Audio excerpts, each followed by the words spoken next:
Hi, my name is Bineskari, and welcome to my channel. I really procrastinated, doing this video because it has been a long time. I last recorded, maybe some 3, 4, 5 years ago. Um, but today, topic I'm talking about comes um, from my previous experiences or things I've had or people I've had to talk to in the past few months. And I felt like, I should record a video that talks about uh, this and put like context to it. So basically, I'm going to be talking about quick tips that helps, that can help a student, right, or someone that just left school in defining their career. Um, Many students actually believe that until they leave school before they figure out the next phase of their lives, especially their career. The goal of this topic is to break down the complex nature of figuring out career paths and how to give themselves, an edge in the ever demanding job, basically. Like, um, I'm a student, I'm studying maybe, you know, I'm studying food science, right? How do I pay my bills eventually, right? Um, what I'm studying in school, is that what I have to do after leaving school? Questions like that, right? And it can be a very tricky process and very, very depressing process. Let me put it that way, because most times you become very undecisive on, okay, should I focus on roles that relate to my career, to what I studied in school, or can I actually switch paths? So and that's what I'm going to be talking about today. So, the first thing I'm going to say, I'm going to be talking about like quick tips, right? Is going to be maybe 5 or 6 tips, and in no particular order. Um, so, the first thing I'm actually going to talk about in terms of defining like your career while in school or outside school is that um, do not lock yourself in to the course that you studied in school. Because you studied law in school does not mean that you cannot do other things, right? Because you studied elect does not mean that your career path can be different. Because you studied English does not mean that your career path cannot be different. So I'll give an example of me and also like a couple of friends that I know. So have this friend that studied law and currently runs like a startup today that has raised like over like $4 million right now. Um, and I also talk about myself because I studied English in school, and while in school, I found, programming, right? I was able to like juggle it in school, and which helped, after leaving um, school, right? So basically, what I'm trying to say is that even though you studied a particular course in school, right, it does not mean that you must go through their career path. I've seen a lot of people that have studied, let's say, fisheries and wildlife, right, in maybe like a footer, right, and they're doing something entirely different, you understand, or architecture, and some people are doing something entirely different. So, and this is something that every student, right, in school or outside school should understand that. Then the next thing is that one notion that people have is I have to follow my passion. But to be honest, paying your bills is more important. I don't think I should put it that way. I would say paying your bills should be priority. But passion is great. I love music. I play the drums, and I want like I want to be able to like produce music, maybe become a producer eventually you get. But I realized that going through music might not pay my bills, you get, because it's an uncontrollable career path. I can't necessarily control my growth in music, right?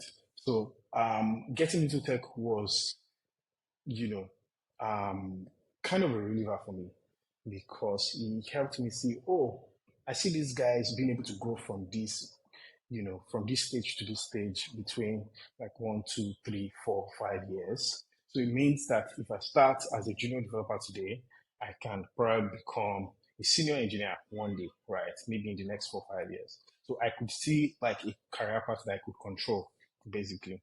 So paying the bills is essentially like very important. The next thing you need to do is another tip is don't have a confused CV. So you find out that there are some people that have CVs of like that has like different roles, like different unrelated roles to the job that they're applying for. So you're applying for um, let's say it's also a developer role, right?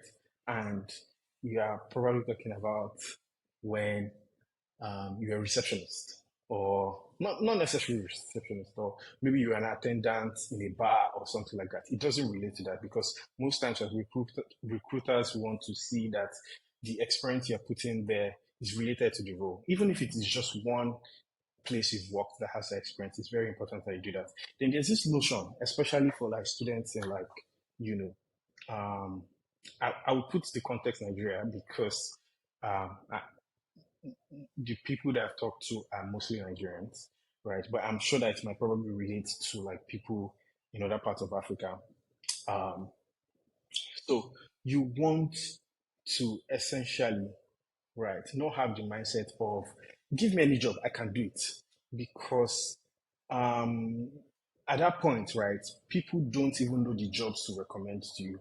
But say you come to meet me and tell me, oh, hey, goodness, I'm looking for a consulting job, maybe management consulting or something like that, right? If I see any role that is related to that, I'm happy to always share with you, right, or recommend you if I know someone there.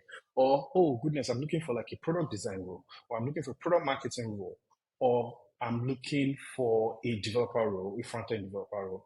And I could have projects and say, hey, guy, is this your stack? And you can join, right?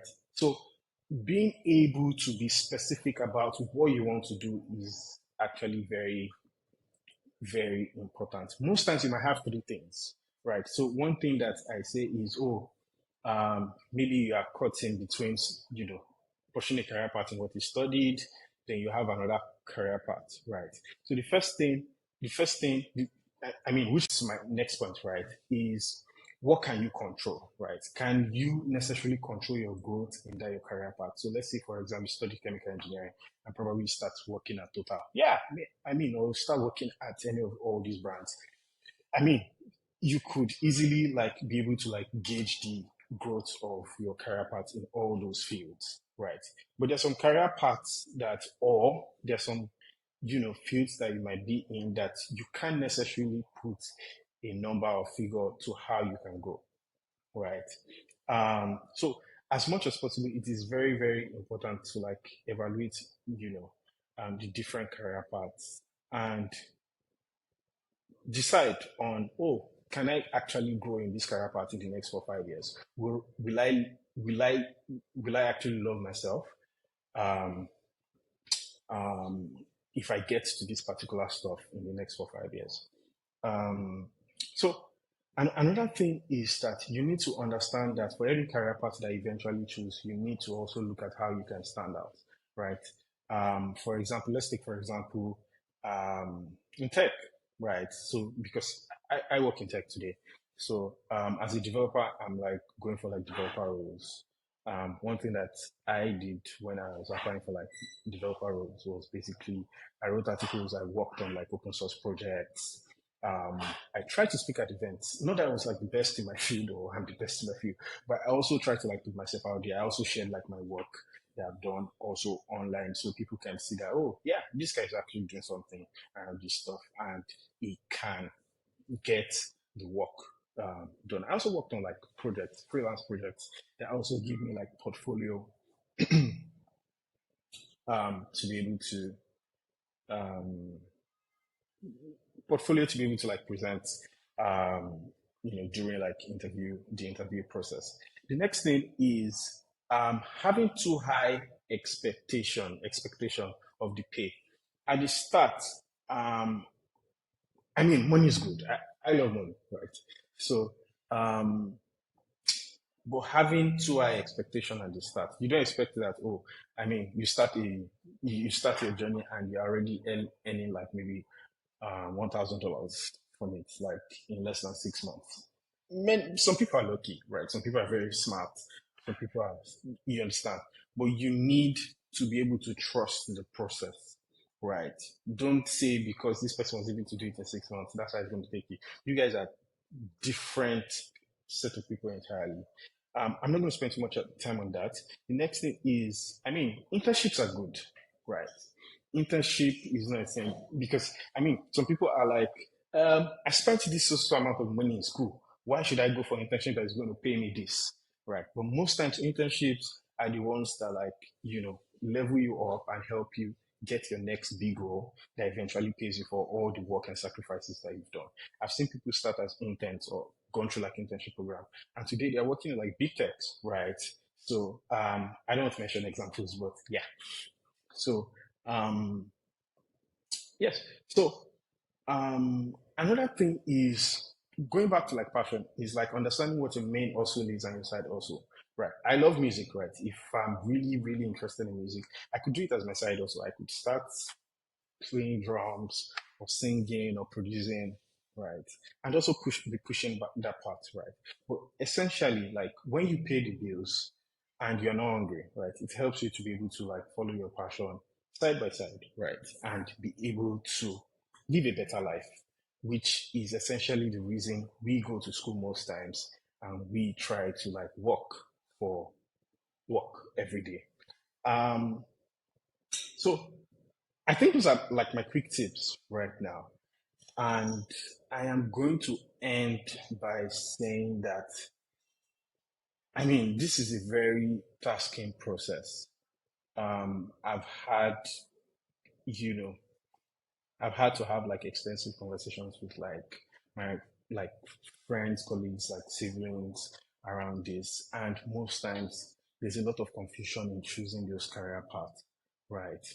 One thing I would say is that if you want to have a chat, I'm going to drop like my details um, in the video, so you can send me an email, and I'd probably be happy to like maybe respond to your email if you have, um, you know, you have issues trying to like navigate your career path, how to stand out, how to get like your first role, which are usually like the key problems in something. Then finally, right, tech is not the only role that exists. Like there's consulting, there's also, marketing, there's media, right? There's also working at FMCGs, you know, there's agriculture, like there's oil, you understand? So most of my examples might be in tech because that's where I currently work. Yeah, but thank you so much for coming to my TED Talk. I mean, I call it conversations, right? So thanks for having this conversation with me. Cheers. And I hope it helps you. Peace out.